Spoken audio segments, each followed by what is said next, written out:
Welcome to this week's OK at Work with myself, Sarah Sawyer, my colleague, Russell Berger, both attorneys at Offit Kurman. And we are talking this week about leave interference. So when an employee goes out on leave, it feels a little self-explanatory, right? They're out of the office, they're supposed to be on leave, they're not supposed to be working.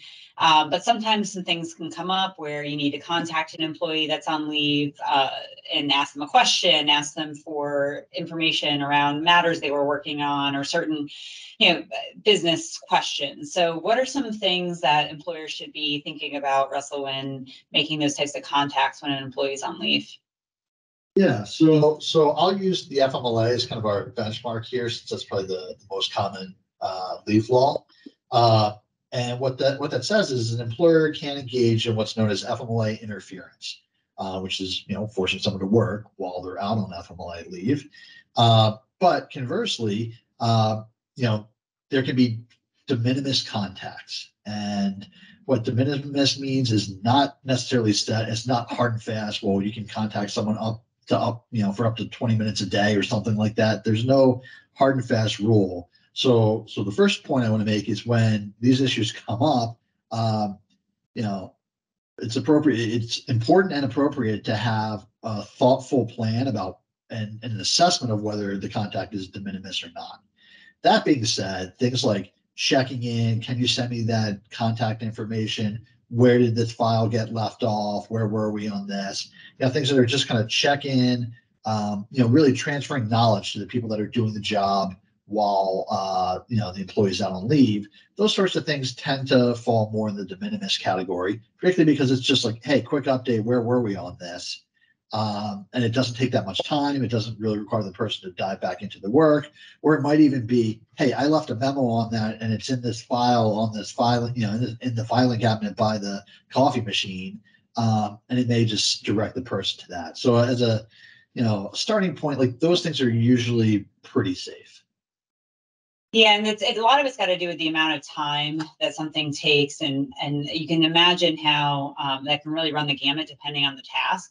So this came up recently with a law firm, actually, that had made some articles and made the news a little bit, at least in legal circles, around the email that they sent out telling their employees on leave that they had to check their emails.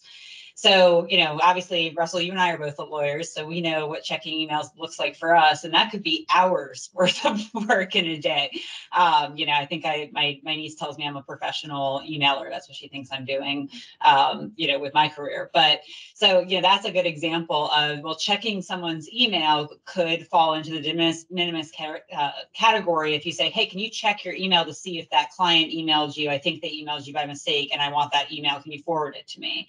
That might fall into a de minimis category.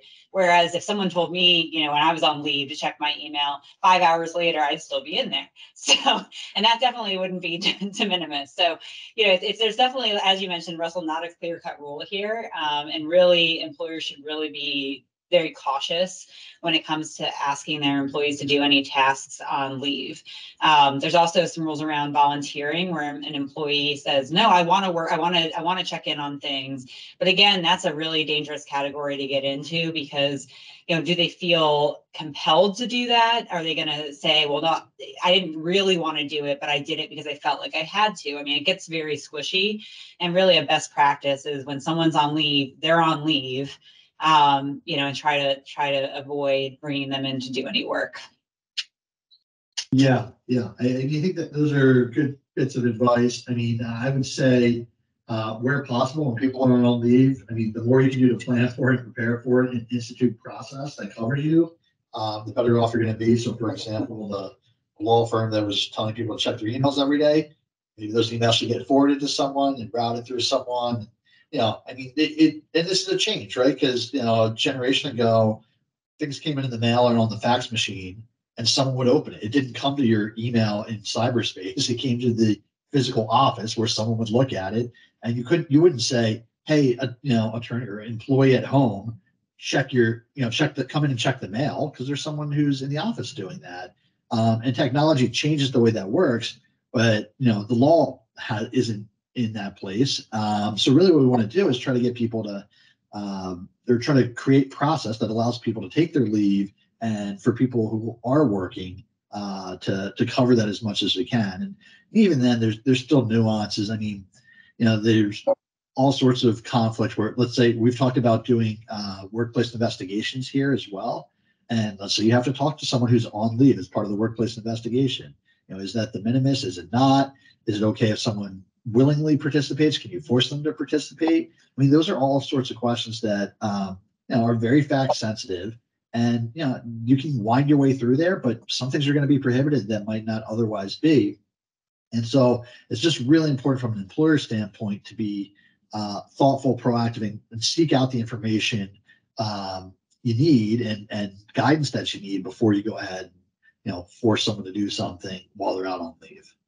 And in the category of being prepared, also informing managers and people not to be contacting people on leave, and what the protocol is for contacting them, when they can contact them, what they can ask them to do and not do, and informing your managers or other employees who might interact with the employee who's out, making sure they know what the policy is, what the rules are, and being prepared in that way as well, so that everyone's got a joint message on what's appropriate and how to be handling those types of things. And if you can avoid it, avoid it. Well, we'll leave you with that. Well, thank you, Russell. We'll see you next time. Thanks, Sarah.